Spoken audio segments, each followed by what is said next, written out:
यदि किसी को साधारण सा ब्लड प्रेशर हो जाए और वो किसी अंग्रेजी एलोपैथी डॉक्टर के पास चला जाए तो डॉक्टर क्या कहेगा कि भाई अब ये बीमारी हो गई है, ये दवाई मैं लिख देता हूं, इसको पूरे जीवन खाते रहो, ब्लड प्रेशर ठीक नहीं होगा।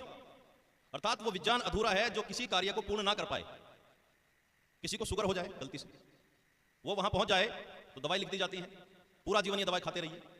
जब तक खाते रहेंगे शुगर कंट्रोल रहेगी, जिस दिन खाना बंद कर देंगे शुगर पूरे ऊपर पहुंच जाएगी। तो क्या आप इसको चिकित्सा विज्ञान कहोगे? किसी की धमनियों में छोटी सी ब्लॉकेज आ जाए, कोरोनरी आर्टरीज में ब्लॉकेज आ जाए, वो चिकित्सा विज्ञान वालों के पास जाए तो क्या करेंगे? सबसे पहले तो खून पतला करने की दवा लिख देंगे जी। नली पतली हो गई थी, खून वहां गाढ़ा हो गया था, गाढ़ा वहां से गुजर नहीं रहा, तो गाढ़ा क्यों हुआ, उसमें गंदगी क्यों जमी, उस पर कोई ध्यान नहीं है। वो नली पतली हो गई तो उस नली में से खून गुजरता रहे, इसलिए खून पतला करने की दवा लिख दो और कहोगे जी पूरा जीवन ये खाते रहिए। जब उससे भी काम ना चले तो क्या करेंगे? भर्ती करेंगे और हार्ट की आर्टरीज में स्टंट डाल देंगे।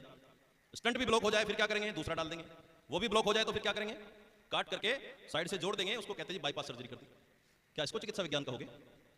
अर्थात किसी भी बीमारी का कोई सटीक इलाज आज तक एलोपैथी में नहीं डेवलप हो पाया। हाँ, एक चीज हो गई है, सर्जरी, काटना बहुत अच्छे से आता है।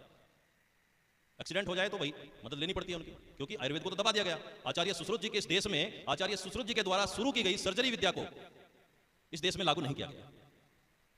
आचार्य चरक जी को पढ़ते हैं आज के आधुनिक कॉलेजों के अंदर बीएमएस करने वाले छात्र, लेकिन पढ़ाने वाले प्रोफेसर मालूम क्या बोलते हैं?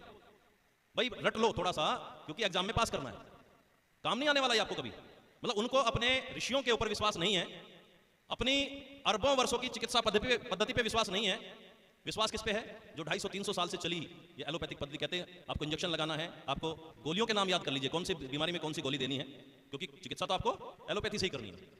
तो ये विडंबना है, क्योंकि हमने अपने ऋषियों पर, अपने ग्रंथों पर, अपनी संस्कृति पर, अपनी सभ्यता पर विश्वास खो दिया है, क्योंकि विज्ञान से दूर कर दिया।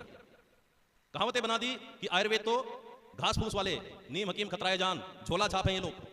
इस प्रकार की उपाधियां दी गई और एक माहौल बना दिया गया पूरे देश में कि आयुर्वेद से कोई बीमारी ठीक नहीं होती। क्यों नहीं होती? क्योंकि उसको उस दिशा से पढ़ाया ही नहीं गया।